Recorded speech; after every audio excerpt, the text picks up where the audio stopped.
ভোটের দিন তৃণমূল বুথ এজেন্টকে অপহরণের অভিযোগ বিজেপির বিরুদ্ধে। তমলুকে তৃণমূল প্রার্থী দেবাংশুর অভিযোগ, আমাদের কর্মীদের তাড়িয়ে দিচ্ছে। দুজন বুথ এজেন্টকে অপহরণ করে কোথায় রেখেছে আমরা জানি না। নন্দীগ্রামের একজন প্রিসাইডিং অফিসারকে দেখলাম ভোটারদের বলে দিচ্ছে কোথায় ভোট দিতে হবে।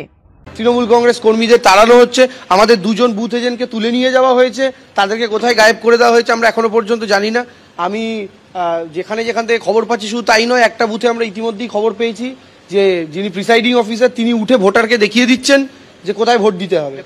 এটা ঘটেছে হচ্ছে আপনার নন্দীগ্রাম 4-এর বুথ নাম্বার 79-এ। এটা আমরা পুলিশ জেনারেল অবজারভারকে হোয়াটসঅ্যাপ করেছি এবং আমরা যাবতীয় যা ঘটনা আমাদের কমপ্লেন চলছে ইতিমধ্যেই। তবে আমরা বিশ্বাস করি টুকলি করে পাস করা যায়, কিন্তু টুকলি করে ফার্স্ট হওয়া যায় না। শুভেন্দুবাবু বৃথা চেষ্টা করছেন। কোথায় অপহরণ করা হয়েছে? অপহরণ করা হয়েছে আরো দুটো বুথে। আমাদের কাছে এই জাস্ট সিঁড়ি দিয়ে নামার সময় খবর এলো, আমি ডিটেলস খবর এলেই আপনাদেরকে জানাচ্ছি। সেই জায়গাতে আমাদের অল্টারনেটিভ বসানো হয়েছে আমাদের, এবং আমরা সেটাও পুলিশকে ইনফর্ম করেছি ইতিমধ্যে। সোনাচূড়া থেকে সবচেয়ে বেশি।